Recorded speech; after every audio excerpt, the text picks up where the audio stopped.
राहुल गांधी की संसद की सदस्यता रद्द हो गई है और इसके बाद खबर यह है कि वायनाड सीट पर जल्दी उपचुनाव कराए जा सकते हैं। राहुल की सदस्यता रद्द होने के बाद उपचुनाव हो सकते हैं। राहुल गांधी केरल के वायनाड से सांसद हैं। चुनाव आयोग जल्दी इस सीट पर उपचुनाव कराने को लेकर विचार कर रहा है, यह हमें जानकारी मिल रही है। हमारे पॉलिटिकल एडिटर देवेंद्र पाराशर इस वक्त हमारे साथ सीधे इस खबर पर जुड़ रहे हैं, उनके पास चलते हैं। देवेंद्र, क्या है ये अपडेट आपके पास इस मामले में, क्योंकि सूत्रों के हवाले से जानकारी ये मिल रही है कि चुनाव आयोग अब वायनाड सीट पर उपचुनाव कराने की तैयारी में है राहुल गांधी की सदस्यता जाने के बाद।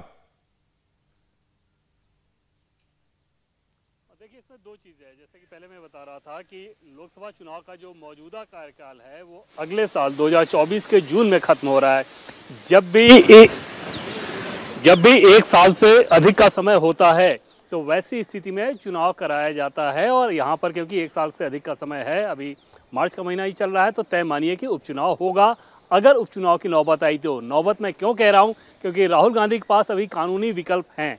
पहली बात कि हाईकोर्ट का सीधे सीधे विकल्प उनके पास, हाईकोर्ट में अगर वो जाएंगे और अगर हाईकोर्ट से राहुल गांधी के पक्ष में फैसला होता है तो समझा जा सकता है कि फिर किसी उपचुनाव का कोई मतलब नहीं।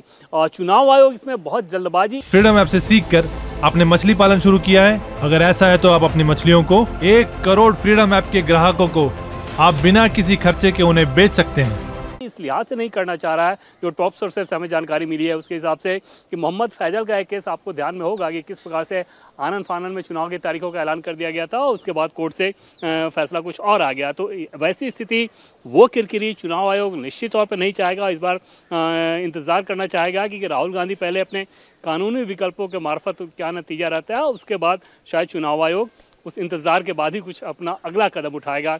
लेकिन इसमें कोई दो राय नहीं कि अगर राहुल गांधी को हाई कोर्ट से या ऊपर सुप्रीम कोर्ट से कोई राहत नहीं मिली तो उस स्थिति में निश्चित तौर पे उपचुनाव होंगे। जल्दबाजी फिलहाल नहीं है, ये चुनाव आयोग के सोर्सेस से हमें जानकारी मिल रही है। जी देवेंद्र, दोनों तरफ से अगर देखें, एक तरफ से कांग्रेस ये कह रही है कि जल्दबाजी में लिया गया फैसला क्योंकि राहुल के पास ऊपरी अदालत का विकल्प था। दूसरी ओर संसद का नियम यह कहता है कि अगर किसी सांसद पर सजा का ऐलान हुआ है तो उसकी सदस्यता जानी तय है, और वो अध्यादेश खुद राहुल गांधी ने फाड़ा था जिसमें 5 साल कराने का प्रावधान था। तो इन दोनों परिस्थिति में यह पूरा मामला सियासी एंगल से किस ओर जाता दिख रहा है?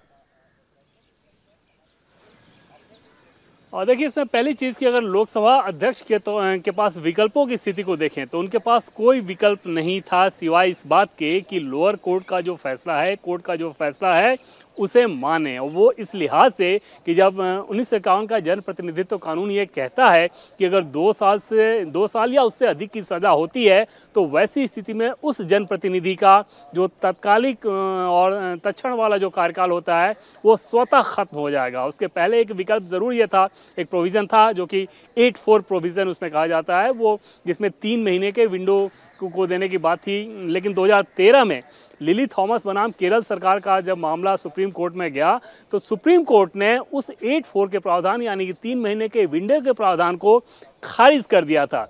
तो ऐसे में जब कोर्ट का डिसीजन ऑलरेडी है, वो बिल्कुल क्लियर है, इसमें कुछ भी वेग नहीं है, तो लोकसभा अध्यक्ष के पास सिवाय उसको मानने के और कोई विकल्प नहीं था। और वहां पर वो अपने विवेक के हिसाब से ये फैसला करें कि 1 महीना तक वो ये काम ना करें। जाहिर तौर पे क्योंकि लोकसभा अध्यक्ष के पास सर्वोच्च शक्ति होती है पार्लियामेंट को लेके, वो ये कर सकते थे, लेकिन ऐसा करने का उनके पास एक भी वाजिब कोई ठोस आधार नहीं था, ना ही कोई कानूनी आधार था। और वैसे में जो सबसे स्वतः और एक तरह से कह सकते हैं कि नैसर्गिक कदम यही था कि वो उस फैसले को माने। और कल शुरू में निश्चित तौर पर इस बात को लेकर भ्रम था कि क्योंकि राहुल गांधी को कोर्ट के तरफ से 1 महीने की राहत मिली है तो शायद उनकी सदस्यता तुरंत ना जाए, क्योंकि ऑर्डर आने में टाइम लगता है। लेकिन एक बार जब शाम तक ऑर्डर आ गया था तो उसके बाद बिल्कुल ही ये तस्वीर साफ हो गई थी।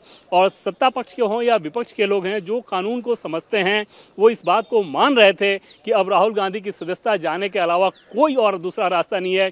बस मसला ये है कि वो किस दिन हो रहा है।